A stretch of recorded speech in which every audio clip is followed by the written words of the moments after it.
राम राम जी सबको। आपका दिन मंगलमय हो। मैं ईश्वर से कामना करती हूँ आप हमेशा खुश और स्वस्थ रहें।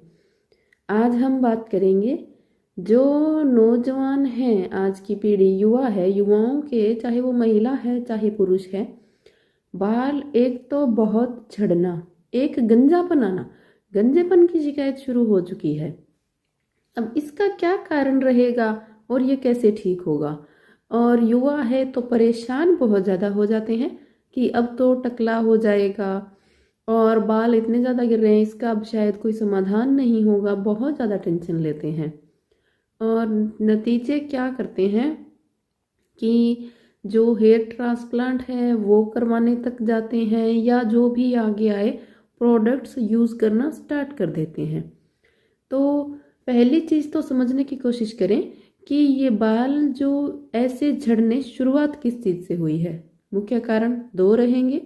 एक तो हम जो आजकल तेल और शैम्पू यूज़ करते आ रहे हैं पिछले 10-15 सालों से, तो केमिकल की भरपाई, उसकी वजह से शुरुआत ये हो जाती है। दूसरा बड़ा कारण शरीर में मुख्य तत्वों की कमी होना, खनिज लवणों की और विटामिन्स की कमी की वजह से ये सब शुरुआत हो जाती है। तो हो गई तो इसका उपचार क्या करें।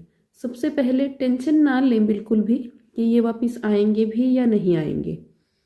देखिए, आपका मन सुंदर होना चाहिए। आप जिस भी रूप में रहेंगे ना, आप अच्छे ही लगेंगे, चाहे वो महिला है चाहे पुरुष है। मन अच्छा तो सब अच्छा।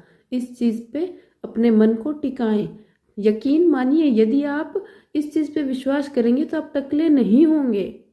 और एक मन में ये पूरी दृढ़ भावना होनी चाहिए कि मुझे यहाँ बाल आएंगे, अब नहीं गिरेंगे, घने हो जाएंगे।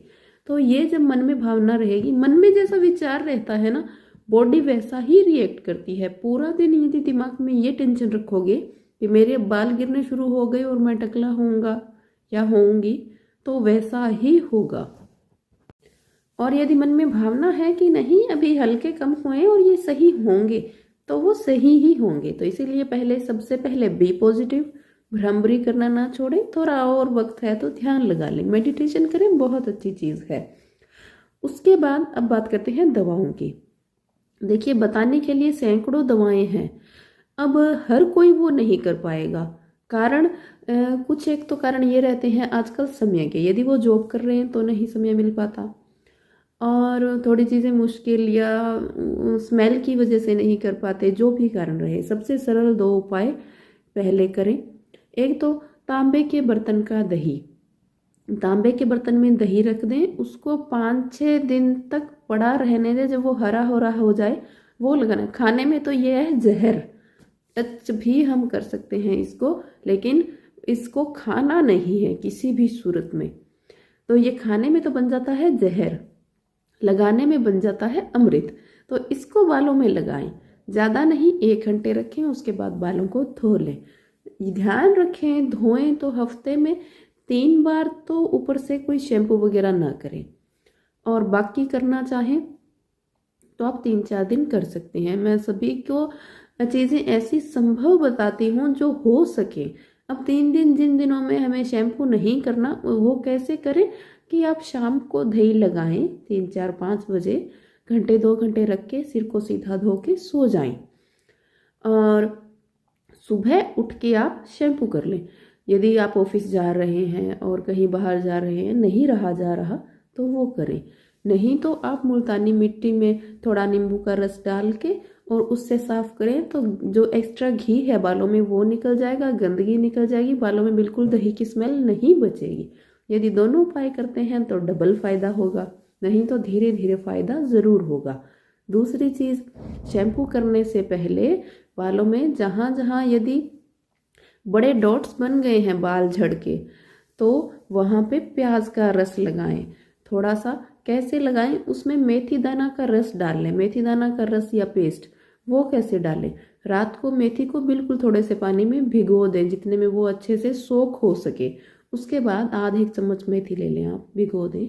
सुबह उसको अच्छे से आप मसल के पेस्ट बनाएं। कैसे मसलना है, मिक्सी में नहीं, छोटे इलायची का जो हमाम दस्ता है उसमें अच्छे से रगड़ेंगे, वो रगड़ा जाता है, वो पेस्ट प्याज के रस में डाल के थोड़ी देर बालों में लगाएं, जहाँ जहाँ से बाल गिर रहे हैं। उसके बाद आप धो लें तो आप देखेंगे तो बाल आना शुरू हो जाएंगे। यदि मेथी दाना का उपाय नहीं हो रहा तो स्किप कर दें, केवल अकेला प्याज का रस तो जरूर से जरूर लगाएं।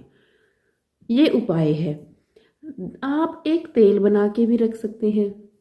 कांच की बोतल में सरसों का तेल ले लें, उसमें कलौंजी, काले तिल, मेथी दाना, गुड़हल के फूल, कड़ी पत्ते, थोड़े सूखे आंवले, रीठा शिकाकाई, ये सब चीज़ें उस तेल में आप डाल दें। और सूखे प्याज के छिलके, अनार के छिलके, ये बालों को काले रखने के लिए बहुत अच्छे हैं। तो ये सब चीज़ें आप डालें उसमें और उसको 15 दिन तक धूप लगानी है। दिन में धूप, रात को अंदर रख दें। अब तो जैसे धूप है नहीं, सर्दी का मौसम है, आगे गर्मी में कड़ाके की धूप हो तो आप 2 लीटर तक तेल बना के रख लें, वो हमें पूरे साल तक चल जाता है। तो ये नेचुरल है, बदबू नहीं आती, बहुत अच्छे बाल होते हैं। ध्यान रखें जब भी आप कोई तेल बनाएं, एक आपको ज़रूरी सूचना बताती हूँ कि हम गलती क्या करते हैं, सरसों के तेल में कुछ एक चीज़ें पका लेते हैं, यही सब चीज़ें, कलौंजी, मेथी दाना, कड़ी पत्ता, और कहा सुना है ये कि ये सब चीज़ें तेल में डाल के बनाओ, बहुत अच्छा बनेगा और बालों के लिए अच्छा होगा। तो यदि बालों के लिए तेल को पकाना है तो केवल नारियल का तेल, नारियल के तेल को गर्म करने पे कोई नुकसान नहीं होता। बाकी यदि सरसों के तेल को आप गर्म करके उसमें कुछ डाल रहे हैं तो बाल सफ़ेद होना स्टार्ट हो जाएंगे। नारियल का तेल गर्म होने से ऐसी शिकायत नहीं होती। यदि इन आप चीज़ों को पकाना है आग पे तो नारियल के तेल में पका सकते हैं, नहीं तो सरसों के तेल में यदि आपको ये मेडिसिन तैयार करनी है तो 15 दिन तक, 20 दिन तक धूप लगाएं अच्छे से। और फिर देख लें ये जो है औषधियाँ ये तलचट में बैठ जाएंगी, ऊपर पूरा साफ तेल रहेगा। नहीं तो आप इसे कपड़ छान मतलब कपड़े में डाल के साफ कर लें आप, तो ये एक अच्छा तेल बन के औषधि की तरह तैयार हो जाएगा। तो 2 चीज़ों का ध्यान रखें कि यदि गर्म करना है आग पे तो केवल नारियल का तेल और तेल गर्म ना करें, और नहीं तो सरसों के तेल को आप यदि इस तरह पकाते हैं तो बाल सफ़ेद होने का कहीं ना कहीं बहुत ज़्यादा चांसेस होते हैं। ये ना हो कि बाल घने करने के चक्करों में बालों को सफ़ेद कर लें तो समस्या एक ख़त्म होने से पहले दूसरी शुरू ना हो जाए। समस्या ख़त्म ही होनी चाहिए और आप हमेशा स्वस्थ, खुश और निरोग ही रहने चाहिए। अपना ध्यान रखें। साथ बने रहने के लिए बहुत बहुत धन्यवाद। शेयर और सब्सक्राइब करना बिल्कुल ना भूलें।